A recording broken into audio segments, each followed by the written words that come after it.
My name is John Meyer. I normally make videos about writing music and recording music, but this week I did none of that. I finished a big project last week, so I spent most of this past week catching up on all those things that I had put off and that I have to do myself because I am a one-man show. I built a shelf, I set up a QNAP NAS, or Network Area Storage backup system, built some acoustic treatment, and I played a little golf.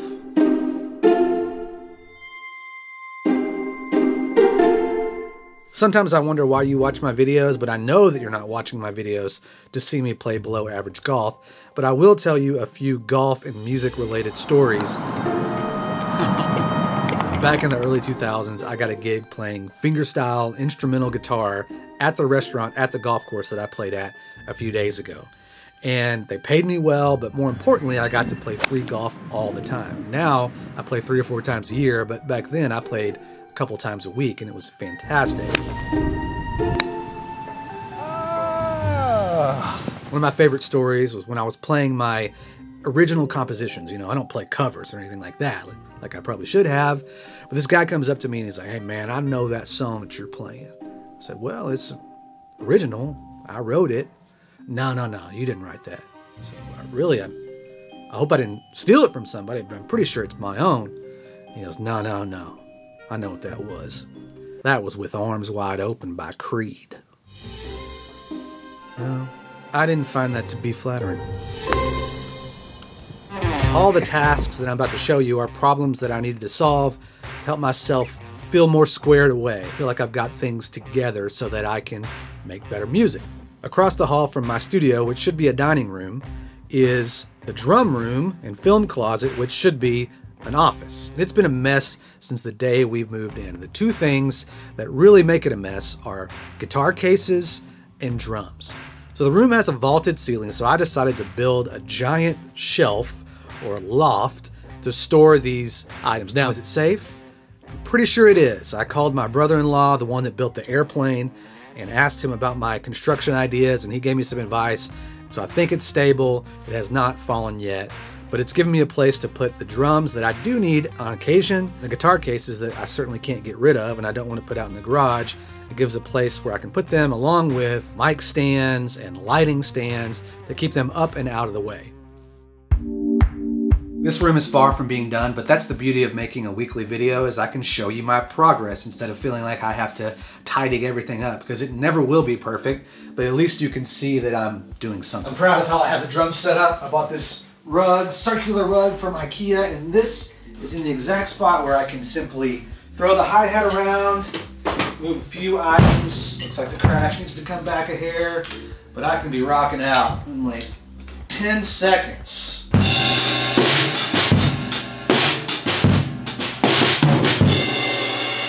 And I promise I don't say rocking out. This is my favorite part of the room.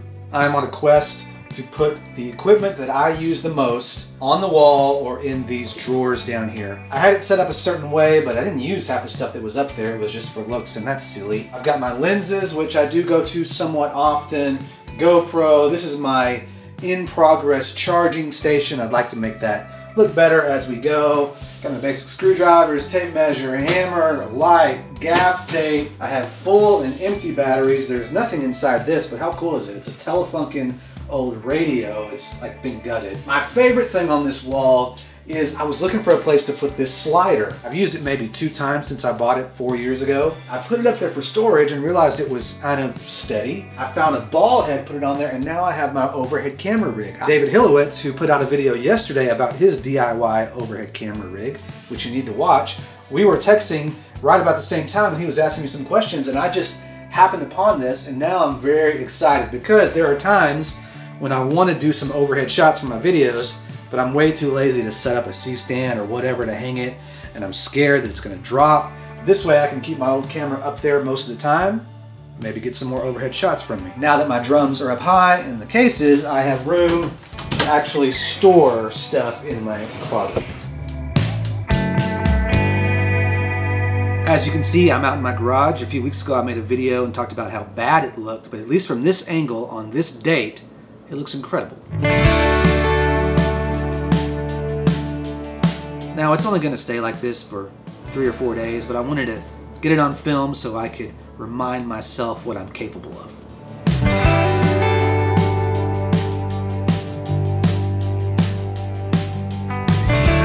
The acoustic treatments in my drum room are leftovers from previous studio builds, so different types of fabric, different colors, and so I'm slowly changing these over. So I brought out a couple of the panels, cut them down to size, added some fabric that I had left over from my studio build from a few years ago. So I'm starting with one wall, still have other walls to do, but this will get me started. If you want to know more about how I make acoustic treatments, I'm not doing anything crazy at all, just squares with drywall screws and covering it up with fabric. My one tip, a stapler with an air compressor attached to it, is 1,000 times better than the old hand stapler.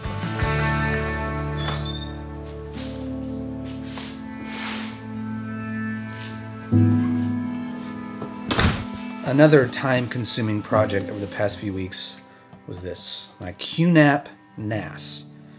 I did not know what it was 3 weeks ago, but it stands for Network Area Storage. And this was going to be my video for the week, but I'm still trying to figure everything out, and it's incredibly boring. As an audio person, you probably don't need something elaborate like a network area storage, but over the past year, I have accumulated a lot of footage that I'd really prefer not to lose.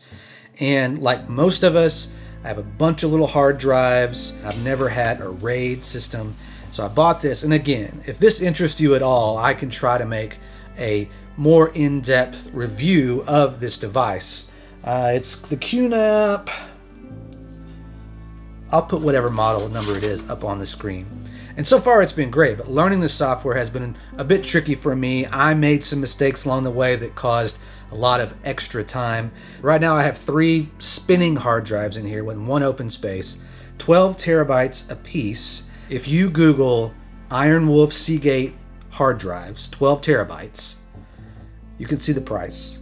And it was painful. However, I think I've put myself in good shape. As of now, I have 36 terabytes of storage, but really since it's in a RAID 5, I only have 24 terabytes, and you're really only supposed to use 80% of the drive.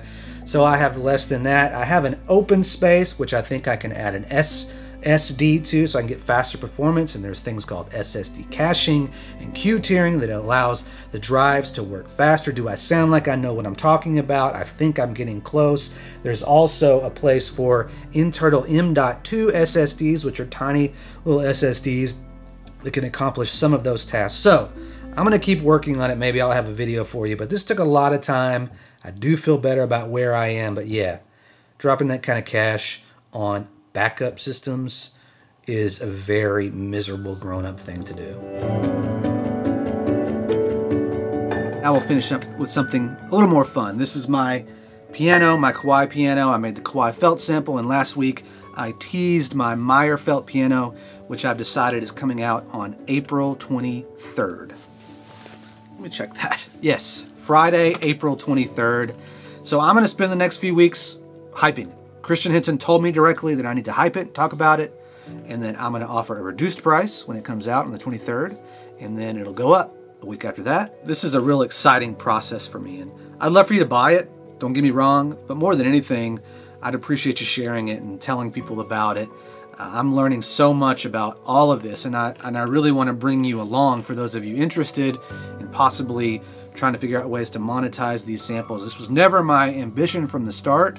It just seems too far-fetched, but you can learn things, and I've been learning things, and I'm excited to share this with you. It's the Kawai piano sample, but with more features. It's more flexible. It has some effects that I put in using my chorus echo and a few other sounds to make it really unique to me, and hopefully that makes it enjoyable for you to play. So keep an eye out for that. As soon as I can get this video out, I'm going to start working on a teaser video, you know, super dramatic music and cool lighting, so that I can spread that around and maybe put some money in Instagram ads or Facebook ads or YouTube ads. And if any of you are ad people and you know how to direct me on that, then feel free to leave that information in the comments, because I've spent money on those in the past and it feels like I am just completely throwing it away. That's it for this week. The tripod I'm using right now is much taller, so I'm looking up at you. I hope you found some value in this. You know, we're on our own when we are going about being a freelance musician, composer, whatever.